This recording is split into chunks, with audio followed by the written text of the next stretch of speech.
여러분, 지금 이 순간, 여러분이 평생 땀 흘려 모아둔 돈이 알게 모르게 녹아내리고 있다면 어떻겠습니까? 눈에 보이지 않는 작은 균열이 수십 년 세운 성을 무너뜨리듯 우리의 노후 자산도 알지 못하는 사이에 허물어지고 있습니다. 상담실에서 만난 어느 할머니는 은행에 돈을 넣어두면 안전하다는 말을 철석같이 믿고 계셨습니다.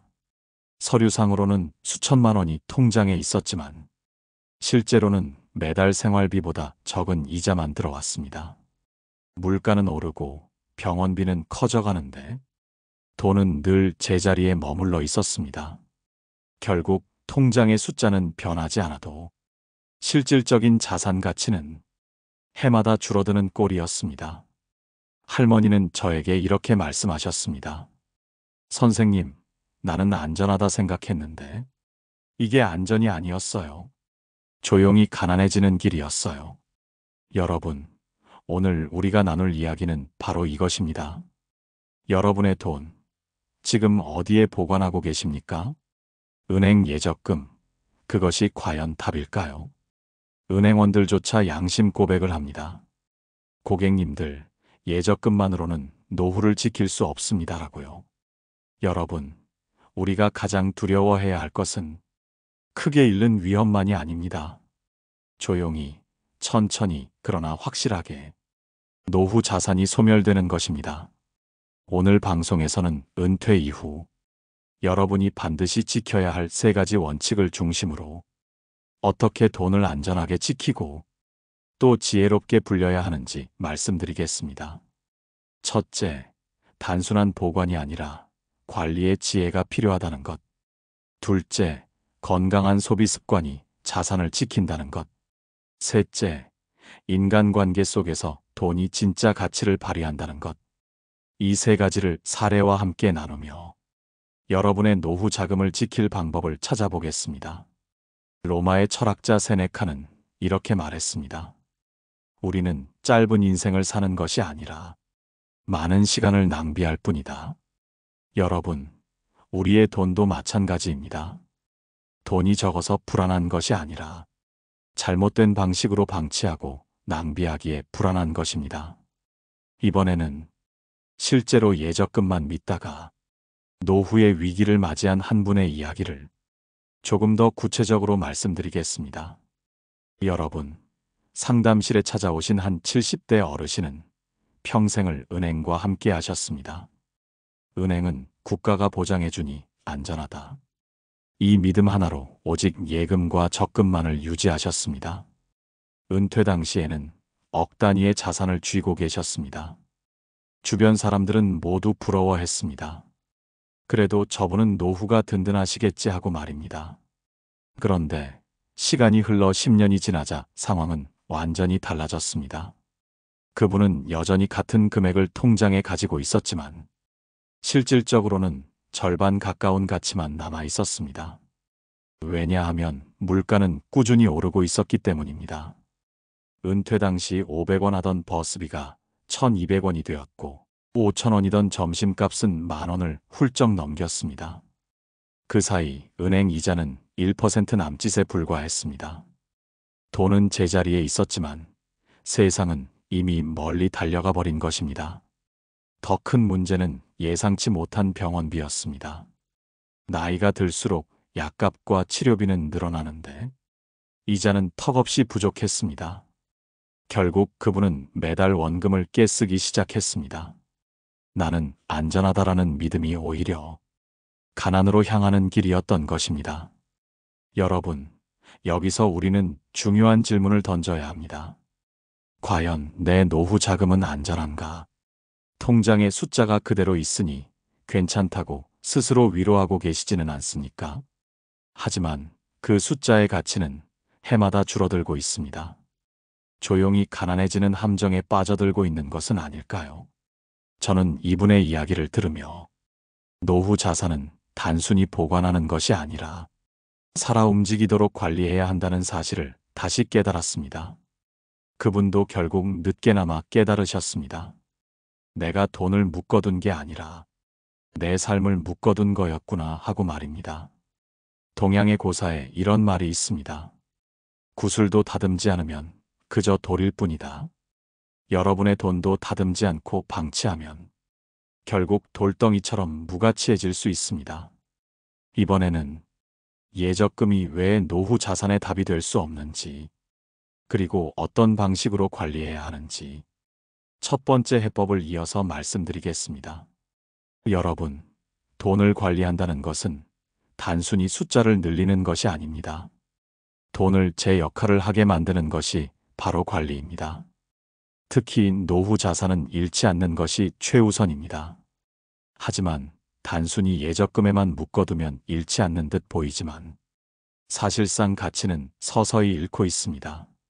첫 번째 해법은 분산 관리입니다. 모든 돈을 한 곳에 두지 않는 것입니다. 은행 예적금, 채권형 상품, 안정적인 배당주, 연금성 상품 등 성격이 다른 그릇에 자산을 나누어 담아야 합니다. 그러면 한쪽에서 문제가 생겨도 전체가 무너지지 않습니다. 예를 들어 제가 만난 한 어르신은 은퇴 후 가진 돈을 세 부분으로 나누었습니다. 첫째는 매달 생활비를 충당할 수 있는 안전자산. 둘째는 물가 상승에 대비하기 위한 중위험 자산. 셋째는 비상시를 대비한 현금성 자산이었습니다. 처음에는 복잡하다고 생각했지만 몇 년이 지나자 그 지혜를 절실히 느끼셨습니다. 생활비는 늘 안정적으로 나오고 물가가 올라가도 중위험 자산에서 보완이 되었으며 갑작스러운 병원비도 현금 자산으로 해결할 수 있었던 것입니다. 둘째 해법은 현금 흐름 관리입니다. 여러분, 중요한 것은 한 번에 큰 돈을 모아두는 것이 아니라 매달 안정적으로 들어오는 흐름을 만드는 것입니다. 연금이나 배당, 임대료처럼 예상 가능한 현금 흐름이 있으면 마음이 훨씬 편안해집니다. 이것이 노후 생활의 안정감을 만들어줍니다. 셋째 해법은 전문가와의 상담입니다. 많은 분들이 비용이 아깝다고 혼자 결정하시지만 한 번의 잘못된 판단이 평생을 흔듭니다. 금융 전문가, 세무 전문가와 상담하며 내 상황에 맞는 구조를 짜는 것이 사실은 가장 경제적인 선택입니다. 여러분, 지금의 자산 관리 방식을 떠올려 보시겠습니까? 혹시 여전히 한 가지 방식에만 의존하고 있지는 않으신가요? 그렇다면 이미 위험은 시작된 것입니다. 철학자 공자는 이렇게 말했습니다. 멀리 내다보지 않으면 가까운 근심이 생긴다. 노후 자금 역시 멀리 내다보고 나누어야 가까운 근심이 생기지 않습니다. 이번에는 분산 관리의 지혜를 넘어 건강한 소비 습관이 왜 노후 자산을 지키는 두 번째 해법이 되는지 이어서 말씀드리겠습니다. 여러분, 돈은 버는 것보다 쓰는 것이 더 어렵습니다. 왜냐하면 잘못 쓰는 순간 모아둔 수십 년의 노력이 순식간에 무너지기 때문입니다. 특히 은퇴 이후에는 새로운 소득이 거의 없으니 한 번의 소비 습관이 평생의 삶을 결정짓습니다. 상담실에서 만난 한 할아버지의 이야기가 있습니다. 그분은 은퇴 후 자녀들에게 경제적으로 부담을 주지 않겠다고 다짐했습니다. 그래서 생활비를 최대한 절약하며 살았는데 문제는 절약의 기준이 불균형했습니다. 식비는 줄이면서도 주변의 권유에 따라 고가의 건강식품을 무리하게 구입했습니다. 결국 건강에는 별 효과가 없었고 오히려 필요한 영양은 챙기지 못한 채 돈만 새어나갔습니다. 이런 소비 습관은 지출은 늘리고 삶의 질은 떨어뜨렸습니다. 여러분, 올바른 소비 습관에는 세 가지 원칙이 있습니다. 첫째, 필수와 욕구를 구분하라는 것입니다. 의식주와 건강 같은 필수 지출은 줄이지 말아야 하고 욕구에서 비롯된 사치는 철저히 제한해야 합니다. 지금 이 지출이 없으면 나는 당장 곤란해지는가라는 질문을 스스로에게 던져보면 답은 분명해집니다. 둘째, 작은 금액도 기록하라는 것입니다. 카드 명세서에 찍히지 않는 현금 지출, 소소한 구입품들이 쌓이면 예적금의 이자를 단숨에 무너뜨립니다. 기록하는 습관이야말로 돈의 구멍을 막는 가장 확실한 방법입니다. 셋째, 비교하고 배우라는 것입니다. 똑같은 물건도 어디서 사느냐에 따라 가격이 다릅니다. 인터넷과 오프라인, 대형마트와 시장을 비교하며 지혜롭게 소비하는 습관이 필요합니다. 노후의 돈은 절대 무심코 흘려보내면 안 됩니다. 제가 만난 또 다른 할머니는 매달 일정 금액을 즐거움 통장으로 따로 구분하셨습니다. 그 안에서만 여행을 하고 취미 생활을 즐기셨습니다. 그 결과 돈은 계획대로 쓰였고 불안감 대신 마음의 여유가 늘어났습니다. 여러분, 소비 습관은 결국 삶의 태도와 연결됩니다. 절제 속에서 기쁨을 찾을 수 있어야 노후의 돈은 지켜지고 마음은 평안해집니다. 철학자 소크라테스는 이렇게 말했습니다. 만족할 줄 아는 사람이 가장 부유하다. 지출이 크지 않아도 만족을 느끼는 습관을 가진 분은 진정으로 부유한 삶을 사는 것입니다. 이번에는 돈과 소비를 넘어 노후 자산을 더욱 단단히 지켜주는 세 번째 해법, 관계 속에서 돈이 제 가치를 찾는 법을 말씀드리겠습니다. 여러분, 돈은 혼자 있을 때 그저 숫자일 뿐입니다. 하지만 관계 속에 들어갈 때 비로소 진짜 의미를 가집니다. 특히 노년의 돈은 나를 지키는 동시에 사람과의 유대감을 이어주는 도구가 됩니다. 상담실에 오신 한 할머니의 이야기가 있습니다. 자녀에게 부담을 주지 않으려고 나는 괜찮다 하시며 늘 혼자서만 아끼셨습니다. 그러다 보니 가족과의 대화가 줄어들고 결국 자녀들도 어머니는 혼자 잘 지내신다 생각하게 되었습니다. 돈은 그대로 있었지만 마음은 점점 텅 비어갔습니다. 반대로 또 다른 한 어르신은 돈을 지혜롭게 관계에 사용했습니다. 손주에게 책을 사주며 함께 읽는 시간을 만들었고 친구들과는 가끔 소박한 식사 자리를 가졌습니다. 많은 돈을 쓰지 않았지만 그분의 삶은 늘 웃음과 대화로 채워져 있었습니다. 돈이 관계를 살리고 관계가 다시 그분의 노후를 지켜준 것입니다. 여러분, 돈은 세 가지 방식으로 관계 속에 쓰여야 합니다. 첫째, 가족을 지탱하는 다리가 되어야 합니다. 무작정 자녀에게 주는 것이 아니라 함께 시간을 만들고 대화를 이어가는 데 활용해야 합니다. 둘째, 친구와의 연결고리가 되어야 합니다. 작은 식사 한 끼, 소박한 선물이라도 그 속에 담긴 마음이 관계를 깊게 만듭니다. 셋째, 나 자신과의 화해를 돕는 도구가 되어야 합니다. 오랫동안 하고 싶었지만 미뤄둔 취미나 여행에 쓰며 나를 위로하고 돌보는 것입니다. 여러분, 혹시 지금 돈을 단지 통장 속 숫자로만 바라보고 계시지 않나요? 그렇다면 그 돈은 결국 혼자 남게 할 것입니다. 돈은 흘러야 하고 그 흐름 속에서 관계가 살아날 때 비로소 노후가 따뜻해집니다. 중국 고사에 재물은 쌓을수록 차갑고 나눌수록 따뜻하다는 말이 있습니다. 관계 속에서 흘러가는 돈은 결코 줄어드는 것이 아니라 삶의 온기를 더하는 자산이 됩니다. 이번에는 이제까지 말씀드린 세 가지 해법을 묶어 현명하게 실천하는 자세와 태도가 무엇인지 그리고 어떻게 균형을 잡아야 하는지 말씀드리겠습니다. 여러분, 우리가 나눈 세 가지 해법을 다시 정리해 보겠습니다. 첫째는 분산관리, 둘째는 올바른 소비 습관, 셋째는 관계 속에서 돈을 활용하는 것입니다. 이 세 가지는 따로 떨어져 있는 것이 아니라 서로 맞물려 돌아가며 균형을 이룹니다.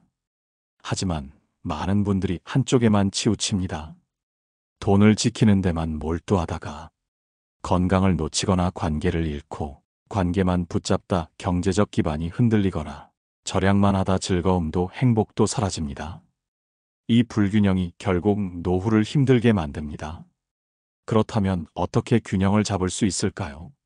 첫째, 나만의 기준을 세우셔야 합니다. 예를 들어 생활비, 건강비, 관계비로 나누어 각각 일정한 금액을 배정하는 것입니다. 이 기준이 있으면 흔들리지 않고 돈을 흘려보내되 안전을 지킬 수 있습니다. 둘째, 작은 실천으로 시작해야 합니다. 거창한 계획은 오래가지 않습니다. 매일 30분 걷기, 한 달에 한 번 가계부 정리, 일주일에 한 번 안부 전화하기. 이 작은 습관들이 모여 돈과 건강, 관계의 균형을 만들어냅니다. 셋째, 점검하고 수정하는 과정을 반복해야 합니다. 나는 지금 어디에 치우쳐 있는가? 돈은 안전하게 관리되고 있는가? 소비는 건강한가? 관계는 이어지고 있는가? 이 질문을 스스로에게 던지며 필요할 때마다 방향을 바로잡아야 합니다. 제가 만난 한 어르신은 매년 생일마다 자신의 삶을 점검하는 시간을 가지셨습니다. 통장을 들여다보고 건강검진 결과를 살펴보고 올해 만난 사람들의 얼굴을 떠올리며 다음 해의 목표를 적었습니다. 그분은 말씀하셨습니다. 이 작은 점검이 내 노후를 지켜줬습니다라고요. 여러분, 노후의 지혜는 거창한 이론에서 나오지 않습니다. 지금 바로 실천할 수 있는 작은 습관, 그리고 균형을 잃지 않는 태도에서 나옵니다. 철학자 아리스토텔레스는 덕은 과하지도 모자라지도 않는 중용에 있다라고 말했습니다. 노후 자산을 지키는 길도 이와 같습니다. 돈, 건강, 관계. 그 어느 것도 지나치지 않게 조화롭게 지켜야 합니다. 이번에는 오늘의 이야기를 정리하며 여러분께 꼭 드리고 싶은 마지막 당부와 마무리 말씀을 전하겠습니다. 여러분, 은퇴 이후의 삶은 누구에게나 두려움이 있습니다. 돈은 줄어드는데 건강은 예전 같지 않고 사람과의 관계는 점점 좁아집니다. 그 불안 속에서 많은 분들이 그래도 은행에 넣어두면 안전하다. 이 믿음에 의지하십니다. 그러나 오늘 나눈 이야기처럼 예적금만으로는 우리의 노후를 지킬 수 없습니다. 그것은 조용히 가난해지는 길일 뿐입니다. 이제는 돈을 보관이 아니라 관리의 관점에서 바라보셔야 합니다. 첫째, 자산은 반드시 나누어 두셔야 합니다. 생활비용, 비상금, 물가 대비 자산을 구분해 두는 것만으로도 큰 위기를 피할 수 있습니다. 둘째, 소비 습관을 새롭게 정리하셔야 합니다. 불필요한 욕구를 줄이고 필요한 곳에는 아끼지 않는 지혜. 그것이 노후를 든든하게 합니다. 셋째, 돈을 관계 속에서 흘려보내야 합니다. 혼자 움켜쥐고 있는 돈은 결국 나를 외롭게 만들지만 사람과 나누는 돈은 내 삶을 따뜻하게 지켜줍니다. 여러분, 지금 이 순간 스스로에게 물어보시길 바랍니다. 내 돈은 안전하게 움직이고 있는가?